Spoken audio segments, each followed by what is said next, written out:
Salut tout le monde, comment allez-vous?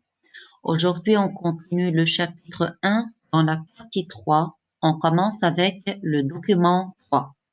C'est la deuxième application de la biotechnologie qu'on a déjà vue dans le document précédent. Nous avons la production de vaccins. Dans quel cas j'ai besoin de prendre un vaccin? Qu'est-ce qu'un vaccin? En effet, un vaccin, c'est un agent antigénique comme protéine tiré du pathogène ou un pathogène atténué introduit dans le corps d'un être vivant. Comme vous voyez ici, nous avons un antigène. Cet antigène, il peut être une bactérie. On peut prendre une protéine de cette bactérie qui va servir comme un vaccin, ou bien je prends tout l'agent pathogène, mais comment il doit être atténué. Qu'est-ce que ça veut dire atténué? C'est-à-dire affaibli. Il devient plus faible, son pouvoir pathogène devient plus faible. Où je mets ces deux choses dans le corps d'un être vivant. Pourquoi je fais ça? Cela est nécessaire pour développer une immunité adaptative contre un agent infectieux. Qu'est-ce que ça veut dire immunité adaptative? C'est-à-dire qu'il y a des anticorps qui viennent pour l'attraper afin de l'éliminer. Comment s'effectue cela? Nous allons voir en plusieurs étapes. L'entrée d'un antigène dans le corps va provoquer sa reconnaissance par un lymphocyte B. C'est une cellule qui appartient au système immunitaire appelée lymphocyte B. Une seule ou bien une seule cellule ou bien un seul lymphocyte B reconnaît cet antigène. Qu'est-ce qui se passe?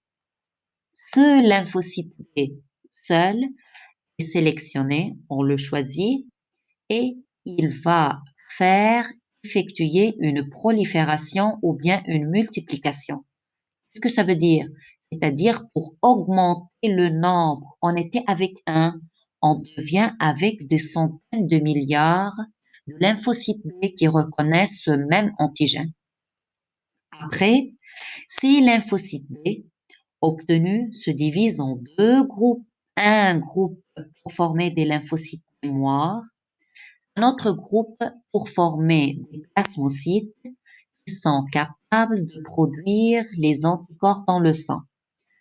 Pourquoi j'ai besoin des lymphocytes mémoire? Pour une entrée ultérieure de ce même antigène.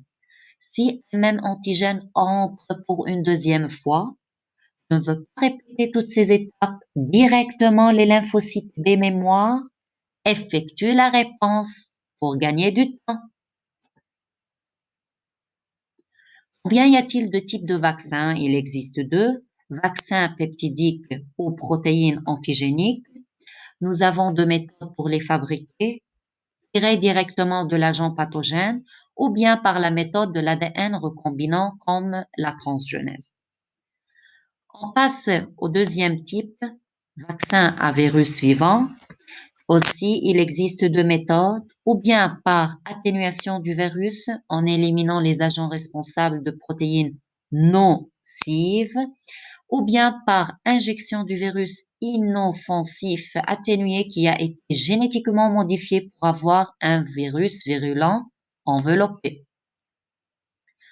Comment je produis un vaccin à virus vivant? Comme vous voyez, à partir du virus A, je prends le gène spécifique de l'enveloppe du virus, je le passe dans un autre virus, mais qui est comment? Atténué pour ne pas provoquer des maladies.